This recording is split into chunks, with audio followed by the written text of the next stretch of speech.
Hello student, जय श्री कृष्ण। हमने states की आईएमपी आप लोगों को प्रोवाइड की थी। जब पेपर था उसके पहले हमने एक छोटी सी पीडीएफ दी थी कि भाई उसमें क्वेश्चन हमने कवर करने की ट्राई की थी कि भाई इसके जैसे आ सकते हैं या तो यही क्वेश्चन आ सकते हैं, ठीक है। लेकिन पार्ट 2 का आपका वास्ट सिलेबस था कि मतलब हम बोल सकते हैं कि बहुत सारे सम्स थे, तो हमने ऑलरेडी बहुत पहले ही हमारे इंस्टाग्राम प्रोफाइल पे अपना एक रील अपलोड कर दिया था जिसमें आपके पार्ट 2 के जितने भी चैप्टर है 1 से लेके 5 तक के, ठीक है, वो सारे हमने कवर कर लिए थे। तो जब कल पेपर गया स्टेटिस्टिक का हमने चेक किया तो 80 मार्क का पेपर वो वीडियो एंड हमने जो आपसे पीडीएफ जो यूट्यूब पे आपको बताई गई थी स्टेटिस्टिक की उसी में से आया है। तो एक बार जरा नजर मार लेते हैं क्या क्या आया है। तो पहले देख लीजिए जरा। तो पहला चैप्टर है हमारा इंडेक्स नंबर, ठीक है।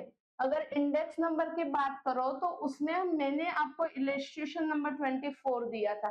24 में छोटे छोटे बहुत सारे इलस्ट्रेशन थे, ठीक है। उसमें से एक इलस्ट्रेशन आपको क्वेश्चन नंबर 31 के तौर पे पूछा गया सेक्शन सी में।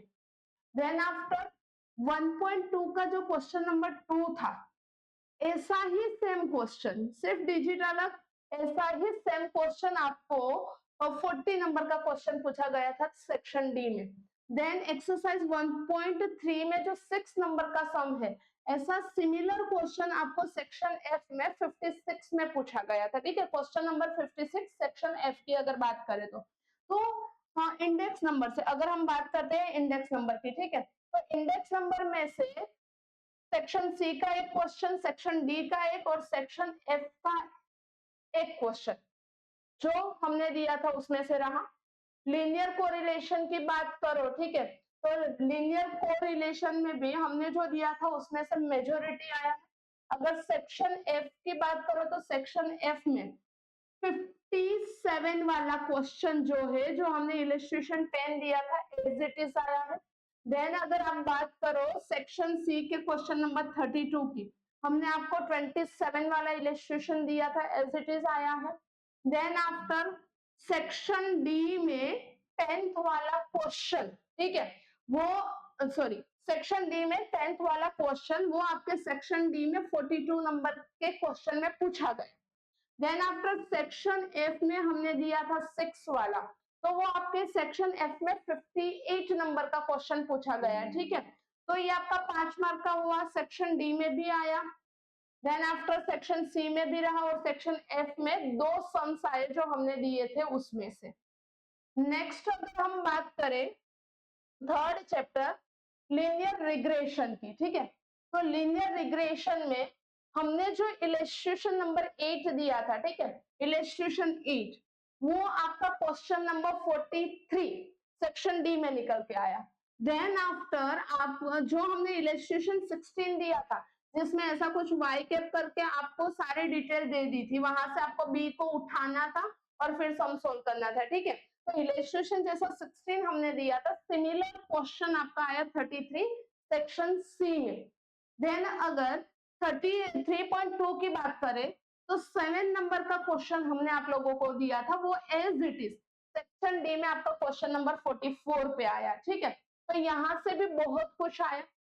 अगर लिमिट की बात करें तो लिमिट में हमने सिमिलर ऐसा वो दिया था कि भाई आ सकता है 4 ईयर मूविंग एवरेज और वो, लेकिन 4 ईयर का आया, लेकिन जो दिया था वैसा ही आया लेकिन वो नहीं आया। अगर बात करें इसकी तो इलस्ट्रेशन 6 जो हमने दिया था, ठीक है, इलस्ट्रेशन 6 वो सेक्शन 8 में 60 नंबर का आपका जो क्वेश्चन था 4 ईयर वाला, ठीक है, और वहां पे रहा था सिमिलर क्वेश्चन था, ठीक है, सिमिलर क्वेश्चन आपका आया था।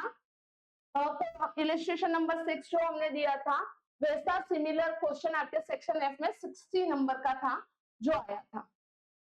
देन आफ्टर हमने आपसे थियोरी शेयर की थी चैप्टर 1 to 4 पार्ट 1 की, ठीक है।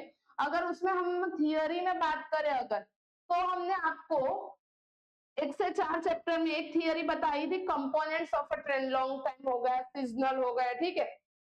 तो एक छोटे वाले क्वेश्चन में सेक्शन बी में ये गया, सेक्शन बी में छोटा सा पोर्शन करके उसका पूछा था क्वेश्चन नंबर 24 में, इसका भी आंसर इसी में से मिल जाएगा। और सेक्शन डी में 45 नंबर का क्वेश्चन जो था सीजनल, ठीक है, वो भी इस थियरी में से ही आया। Then after advantages and limitation of a graphical method, तो यहाँ पे सिर्फ और सिर्फ आपके बोलते हैं ना कि ये दोनों कर लिया था, तो जो लिमिटेशन थी वो लिमिटेशन आपके क्वेश्चन में पूछी गई, क्वेश्चन नंबर 34 सेक्शन सी के लिए। तो थियरी भी कवर हो गई, एक तो सेक्शन डी में हुई, एक तो सेक्शन सी में हुई, और सेक्शन बी का उसी का पोर्शन था, तो वो भी क्या हो गया, कवर हो गया।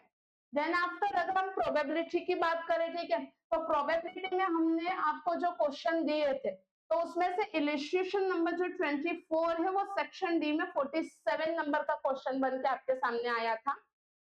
देन आफ्टर सेकेंड चैप्टर की बात करें तो वहां पे हमने आपको 2.1 एक्सरसाइज 2.1 का थर्ड क्वेश्चन दिया था, ठीक है, तो वो थर्ड क्वेश्चन आपका सेक्शन डी में क्वेश्चन नंबर 49 पे आया था।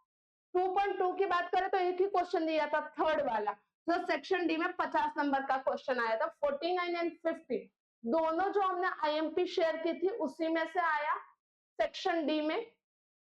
फिर हमने एक वीडियो अपलोड किया था इंस्टाग्राम पे, आपने देखा है नहीं देखा है हमें नहीं पता है, लेकिन हमने इंस्टाग्राम पे एक रील के तौर पे एक वीडियो अपलोड किया था। चैप्टर नंबर 3 की बात करें तो सेक्शन ई में आपका 52 नंबर का जो क्वेश्चन था वो हमारे सेक्शन डी का सिक्स्थ वाला क्वेश्चन था, मतलब सेक्शन ई का एक क्वेश्चन हमारे इस वीडियो से रहा। देन आफ्टर अगर हम लिमिट्स की बात करें, ठीक है, चैप्टर नंबर 4 लिमिट की बात करें, तो यहाँ पे भी हमारा जो इलिस्ट्रेशन 22 था वो आपके सेक्शन ई में 54 नंबर के क्वेश्चन पे पूछा गया। 22 वाला इलिस्ट्रेशन हमारे यहाँ पे जो हमने दिया था वो आपके सेक्शन ई के क्वेश्चन नंबर 54 में पूछा गया। देन आफ्टर चैप्टर नंबर 5 की बात करें डिफरेंशिएशन, तो वहां पे 27 इलिस्ट्रेशन हमने आपको दिया था जो आपको सेक्शन डी में 51 नंबर पे पूछा गया था। सिमिलरली 32 नंबर का जो इलिस्ट्रेशन था वो आपको सेक्शन ई में 55 नंबर पे पूछा गया था। एंड थियरी की बात करें तो हमने बोला था कि भाई डिफाइन द बर्नौली ट्रायल, ठीक है, तो ये सेक्शन ई में आपको पूछा गया था प्रॉपर्टी के बेसिस पे बर्नौली ट्रायल, ठीक है, तो वो डेफिनेशन बेस पे ही प्रॉपर्टी बनती है, अगर डेफिनेशन अच्छे से की होगी तो वो लिखा होगा। तो क्वेश्चन नंबर 36 रहा। Then after properties of a normal distribution, section D में एक क्वेश्चन था नॉर्मल डिस्ट्रीब्यूशन का कर्व क्या होता है, तो वो उसकी प्रॉपर्टी का एक पॉइंट है, तो सेक्शन बी में क्वेश्चन नंबर 27 इसमें से रहा। अगर ओवरऑल हम लोग बात करें तो सेक्शन सी की बात करते हैं, ठीक है, तो सेक्शन सी में टोटल इंपॉर्टेंट क्वेश्चन जो एज इट इज आए उसकी बात करें तो 4 क्वेश्चन एज इट इज आए जो हमने दिए थे, वही ना डिजिट चेंज ना कुछ भी चेंज, 2 मार्क के हैं, मतलब 8 मार्क का वो निकला।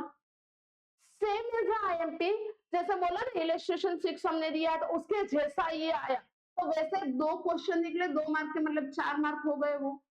देन आफ्टर थियोरी में अगर आईएमपी की बात करें तो 2 मार्क की दोनों थियोरी जो हमने दी थी उसी में से आई, तो that is a 4 mark. Totally section C की बात करें तो 8 + 4 + 4, ठीक है, मतलब टोटली 8 4 + 4 दैट इज 16 मार्क का हमारे सेक्शन सी से आया आपके लिए।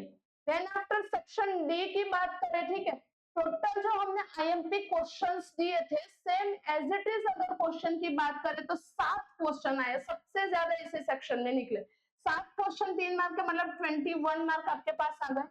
सेम अगर बात करें तो एक निकला था।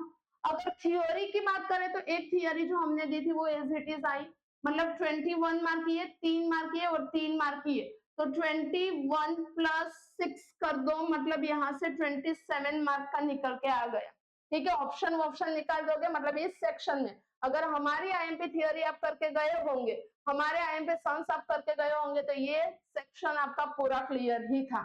चलिए सेक्शन ई की अगर हम बात करते हैं, ठीक है, तो सेक्शन ई में हमारे दिए गए क्वेश्चन में से एज इट इज क्वेश्चन जो आए वो 3 थे और 4 मार्क ईच क्वेश्चन होता है, तो 12 मार्क तो इधर ही हो गए। मैम कौन कौन से आया, एक बताया मैंने, चैप्टर नंबर 3 नॉर्मल डिस्ट्रीब्यूशन वाला आया था, एक हमने लिमिट वाला बताया, और एक हमने डिफरेंशिएशन वाला बताया। एक जो सम था कि जो हमने कवर नहीं किया था वो आपका निकला किस में से, चैप्टर नंबर 3 में से। लेकिन अगर बात करें तो अटेम्प्ट 3 ही करने होते, तीनों तीन तो हमने आपको दे ही दिए थे, थियरी थी ही नहीं उसमें, सेम एस भी नहीं आया था। देन आफ्टर सेक्शन एफ की बात करें तो टोटल जो क्वेश्चन थे उसमें से सेकंड चैप्टर का जो था, ठीक है, कोरिलेशन कोएफिशिएंट, दोनों क्वेश्चन जो 5 मार्क के थे सेम एज इट इज आए। सिमिलर की बात करें, अगर सिमिलर तो मूविंग एवरेज वाला सिमिलर हो गया था, ठीक है, तो वो मूविंग एवरेज वाले की बात कर लो। देन आफ्टर चैप्टर नंबर 3 का भी, चैप्टर नंबर 1 का भी एक सिमिलर था, तो 3 सिमिलर आए थे, 5 मार्क का ईच है, मतलब 15 मार्क ये हो गए, 15 और 10 बात करो तो 25 ये हो गए हमारे, ये सिमिलर है। दो तो एज इट इज थे, ये सारे क्वेश्चन जितने आपको अटेम्प्ट करने थे वो सारे एज इट इज है। तो अगर ओवरऑल अगर बात करें तो 80 मार्क और मोर देन दैट जो हमने दिया था वही आया। और बार बार हम लोग ऐसा बोलते हैं, ऐसा बताते हैं अपने बच्चों को कि एमसीक्यूज आप एक्सरसाइज से कर लो, देन आफ्टर गाला अगर आप प्रेफर कर रहे हो तो गाला के कर लो, वहीं से आएंगे, और एमसीक्यू सारे वहीं से थे। मतलब स्टेट्स का पेपर जिन्होंने किया है उनके लिए बहुत ही इजी। हाँ, धन्यवाद, थैंक यू।